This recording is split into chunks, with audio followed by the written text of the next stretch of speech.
আ আজকের এই ভিডিওটা হচ্ছে যারা কোডিং জানে না বা যারা কোডিং করতে চায় না বাট তারা ওয়েবসাইট রেডি করতে চায় বা অ্যাপ রেডি করতে চায় তাদের জন্য। আপনারা যে ওয়েবসাইটটা দেখতে পারছেন এখানে আমি ওয়েবসাইটটা রেডি করছি উইথআউট এনি কোডিং এ। শুধু তাই নয়, এই ওয়েবসাইটের মধ্যে কিছু স্পেশাল কিছু ফিচারস আছে যেটা আ কোডিং করতে অনেক টাইম লাগতো বা এই জিনিসটা রেডি করতে অনেক প্রবলেম ফেস করতে হইতো।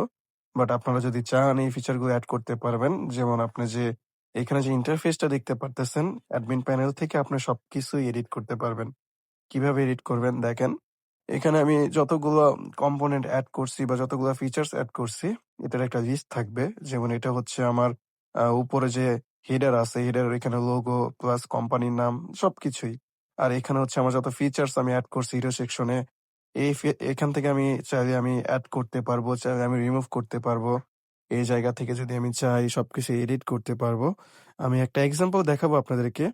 এই টেক্সট গুলো আপনারা এডিট করতে পারবেন যদি চান। আপনাদের কোনো কোডিং নলেজ না থাকলেও জিনিসগুলো পসিবল।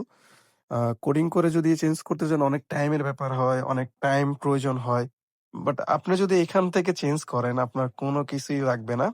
জাস্ট আপনার যে জিনিসটা চেঞ্জ করতে চাচ্ছেন ওই জিনিসটা আপনার সিলেক্ট করতে হবে, এডিট করতে হবে। আমি একটা এক্সাম্পল দেখাই। বায়োটেক ইনোভেশন নামে একটা ফাইল আমি ক্রিয়েট করে রেখেছি। আমি দেখাই আপনাদেরকে।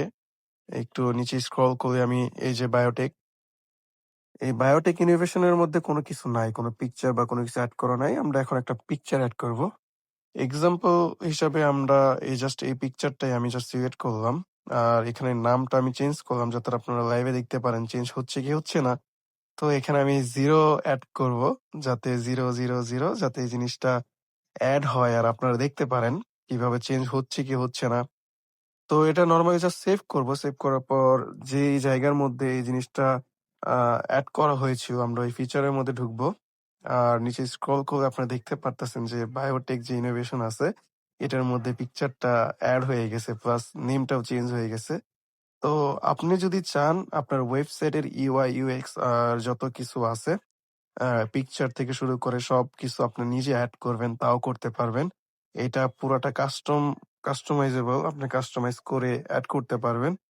সো যদি কোনো গাইডলাইন প্রয়োজন হয়, যদি কোনো কিছুর প্রয়োজন হয় যে আমি কিভাবে স্টার্ট করব, আমিও তো শুরু করতে চাচ্ছি। তো এটার জন্য আমার একটা কমিউনিটি বিল্ড করা আছে। আপনারা চাইলে জয়েন করতে পারেন। ওই জায়গায় আমি গাইডলাইনস দিয়ে থাকি। আমি এ বলে থাকি যে কিভাবে আপনারা চাইলেও নো কোডিং মেথড এ এই জিনিসগুলো শিখতে পারবেন। আজকের জন্য জাস্ট এতটুকুই।